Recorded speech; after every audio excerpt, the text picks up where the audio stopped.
Hey, how's it going? Hope you're all keeping well. Welcome back to my channel, or if you're new to the channel, welcome. Hit that subscribe button and enjoy the entertainment. Anyway, past few days I've been talking about WrestleMania and WWE, so I thought I'd just do a follow up on what happened on the Raw after Mania last night. Usually, it's always the show where you might get some debuts or some people returning or some crazy stuff happening. I think we got a lot of that that happened on the show, but I'll go into the main talking point, which was obviously what happened at the end was Seth and Paul Heyman that come out to talk about what happened at Mania. Obviously, Paul Heyman betrayed Punk and Roman and sided with Seth. So they're aligned now, and uh, Seth didn't really get to say much before Punk came out. They started to come to blows, and then Punk tried to get his hands on Heyman, and then Seth took him down, and then you thought that was the end of it. And then Roman came out. Roman took out Seth and got his hands on Heyman and was about to hit him with a spear, and all of a sudden somebody gets him and it turns out to be Braun Breaker. So wasn't expecting that. So an interesting alliance has been formed there between Seth Rollins and Braun Breaker with Paul Heyman behind him. This could be very interesting for what happens going forward. There has been some theories about there could be some new group or new faction being formed, around either Paul Heyman or somebody higher up like The Rock or something, because you've got obviously Seth's turned heel, now Braun's aligned with him. Becky returned to WrestleMania. She turned heel tonight and attacked Lyra. Is she going to end up aligning with Seth, who she's married to, and will she be a part of this group? Uh, you also had during the night Sami Zayn returned, and it it looked like they were teasing something. Definitely at one point, I think everyone thought that Sami Zayn was going to attack Jay. Just the way he positioned himself, it looked like he was going to, and then sort of faked it out, and it just kept on celebrating. So I don't know if they're going to have something with him down the line where he turns. Could he end up uh, aligning with them? I mean, you've also, it might be a bit far off, but you've got Karrion Cross, who over the past few months has been sort of this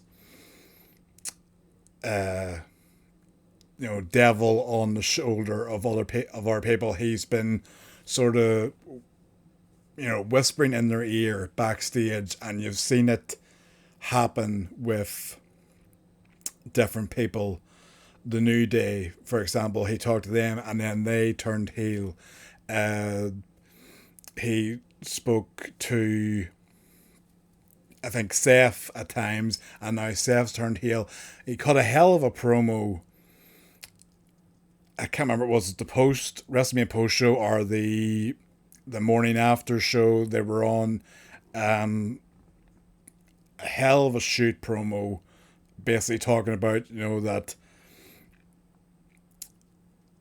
he's he's tried to be a good soldier, and he got advice from Bill Goldberg that you remind me of me, and you'll be a good soldier, and that's gotten him nothing. All it's gotten him is release from the company, and since he's come back, he's tried to bide his time, and in a way he's been sort of overlooked. He alluded to that he didn't ask to face Orton at Mania, but there was sort of a call for that to happen. And even when he was in the Andre Battle Royal on Smackdown, there was a sort of fan backing behind him, and when he was eliminated, there was a lot of booing from the crowd, which he alluded to. So I hope that this does lead to something. Whether at some point Cross and Scarlett join this alliance with Heyman and all, I don't know. Are they just going to do their own thing? Obviously, they had uh, their own faction at one point with the Offers of Pain and Paul Ellering, so I don't know if they are just going to stay on their own, or else they will align with something else. But I'm curious what way they're going to go with this. I had to call it at the moment Paul Heyman guys, because they're aligned with Heyman, and I'm interested to see where it goes from here. It does look like we are setting up to backlash of Seth and Braun teaming up to face Punk and Roman. That'll be interesting itself, because obviously you have the friction between Punk and Roman. Punk probably doesn't like Roman, and Roman obviously will feel that Punk has cost him his wise man because of the whole owing a favour. And so will they be able to align and trust each other? Very curious to see what goes to that. And it's probably a good push for Braun now, because he lost the title at Mania. So I do think Braun Breaker is going to be one of the best wrestlers in the company going forward. So if they can keep him aligned with Paul Heyman, the sky's the limit. But I say, I'm curious to see if it's just going to be those two, or if more are going to come into the group as the months go on. Again, does that have any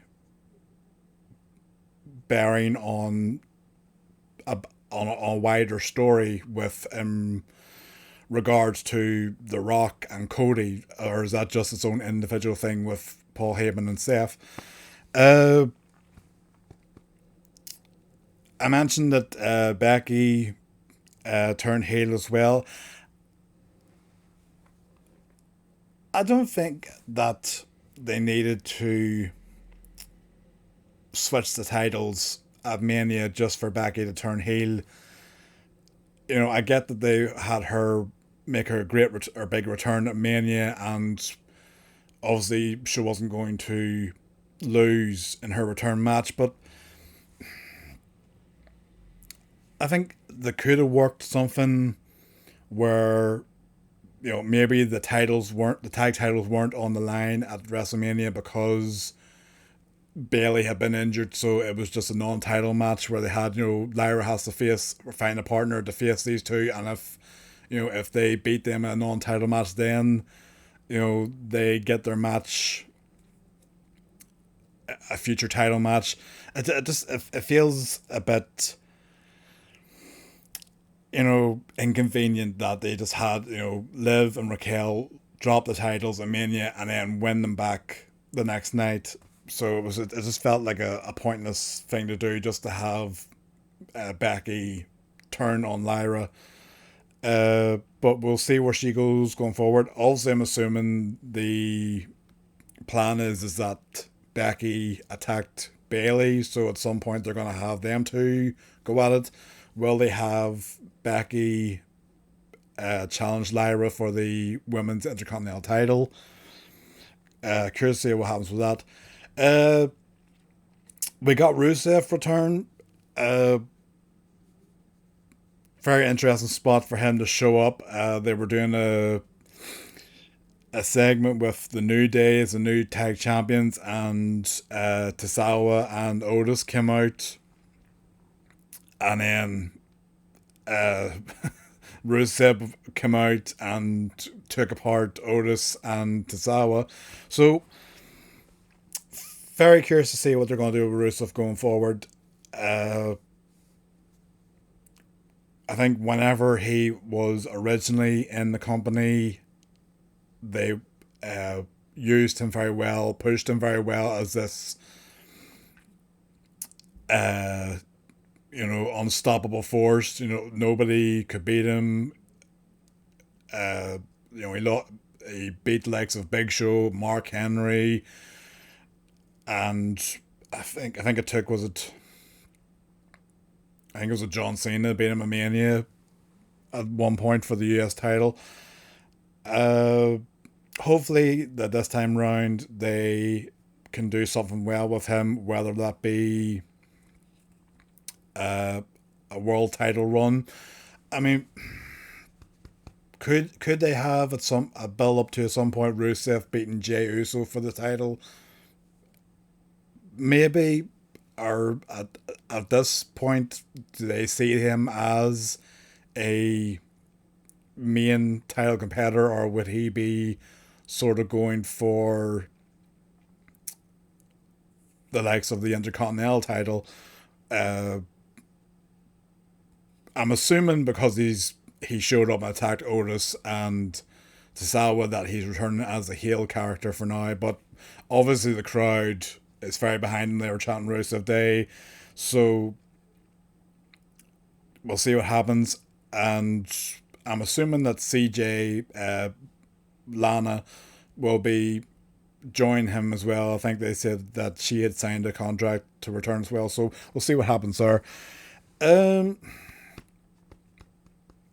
got a good match between Io Sky and Stephanie Fakur. I thought that was a very good match. You had Roxanne and is it Julie? I forget her second name, but obviously that was the setup. I think they have a match on NXT, so I think I was to set that up, and I think probably a good thing because I don't think you want to have either Io beating Stephanie or Stephanie beating Io, so it was a good way to finish it, where Roxanne got involved. And made them both look good in the match and didn't have a decisive winner. The only other thing I think was obviously the whole Gunther going crazy and attacking Michael Cole and Pat McAfee. I was surprised that it took so long because over the last several weeks, I think Michael Cole has always been very vocal on his disdain for Gunther, and even I can't remember whatever if it was when he attacked Jimmy Uso and left him a bloody mess, or before that where Michael Cole was even standing up and saying Gunther's a prick, Gunther should be ashamed of himself, so I thought at some point that Gunther was going to confront Michael Cole, but obviously they're doing this angle now where Gunther has lost his title to Jey Uso. He's tapped out, and now he's sort of like a loose cannon where he's attacking,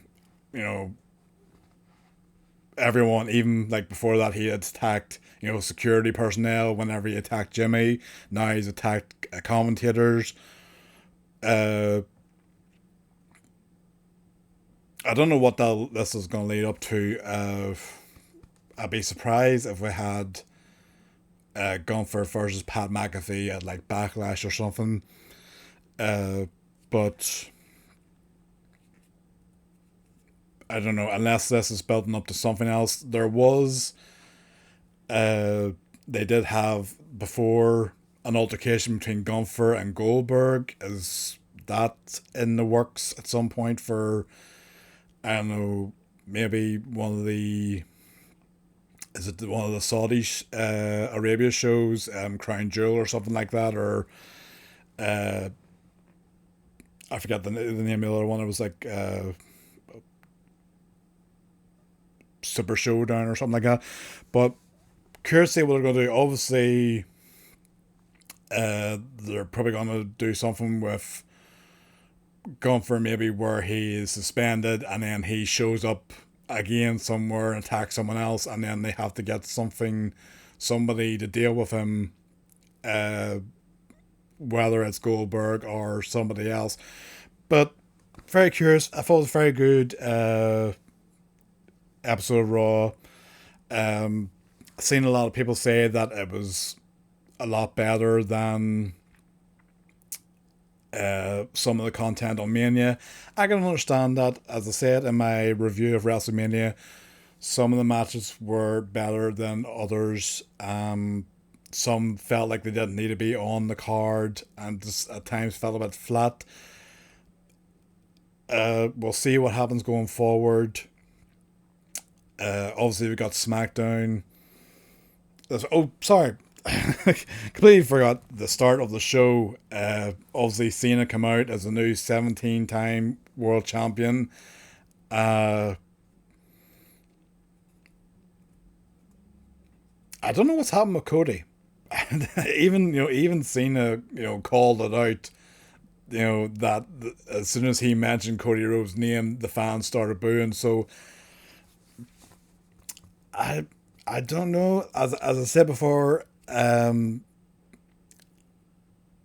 a previous video, I think fans are waiting for Cody to turn heel, and I think that's what they were waiting for at the time. Whenever the whole story with The Rock was going to wanted Cody to be his heel corporate champion and wanted him to say yes. And I think at the time fans were waiting for that because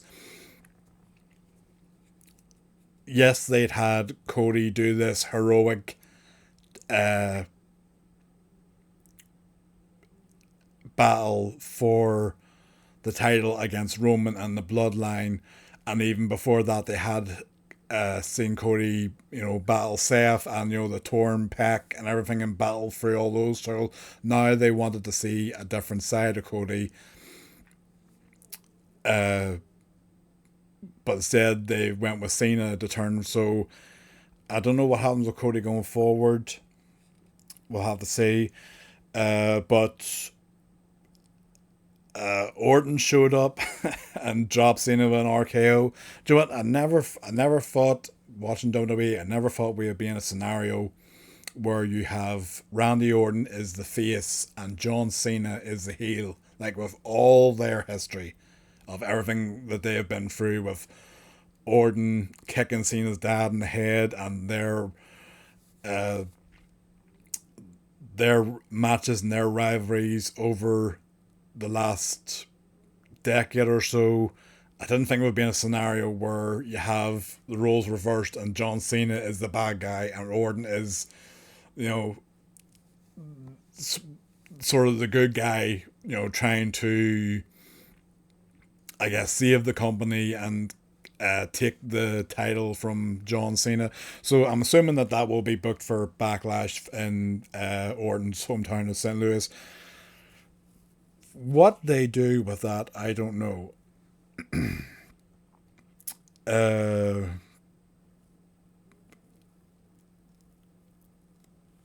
I really I couldn't predict this.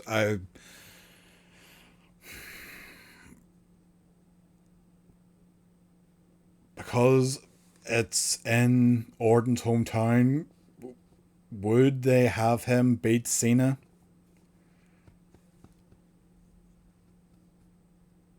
I don't know. I mean, it would certainly be a way to, I guess, make it up to Orton for obviously losing his match with Kevin Owens at Mania. Even though he had a fun sort of exhibition with Joe Hendry, it's not really the type of match you want to have for your, I think it was your 20th WrestleMania. So could they go a direction now where Orton beats Cena for the title in his hometown, and then, I mean, that could be very interesting, because if they had that happen and then they go down a road that leads to Orton versus Cody, that would be very interesting. Uh, that could be something that helps Cody sort of get back with the fans, if they maybe had at some point Orton turn heel, and then Cody is the one that beats Orton to reclaim the title. I don't know. It's hard to tell what fans want sometimes. You know, on Smackdown before Mania, they booed Cody. Then they got behind Cody when he cut that, that last promo on Cena. Then they were booing him at Mania. Then they were booing him on Raw. Well, booing his name when Cena mentioned it. So it's hard to tell. So we'll see what happens going forward. Anyway, very enjoyable Raw after Mania. We'll see what happens down the line. Are we maybe going to get a draft at some point to, move wrestlers around? And obviously we've got the Smackdown after Mania, so is there going to be any surprises or returns on that? There is something being teased. There's been sort of vignettes of something for Smackdown, which I'm assuming is meant to be Aleister Black's return. So we'll see what happens there, if anything else happens or anyone else shows up. Anyway, let me know in the comments your thoughts on the Raw after Mania if you watched it, and what are your thoughts on, I guess, the stories being built. You've got Cena and Orton, they're going for the title. You've got Becky is turned heel now, and you've got this new alliance with Seth, and Braun Breaker, and Paul Heyman. Is it just going to be those three, or is there going to be more joining? Are they going to do something with Sami Zayn turning heel on Jay at some point? I don't know. Let me know your thoughts on that, and drop a like on the video and subscribe to the channel. That'd be very much appreciated, and I shall see you again. Take care.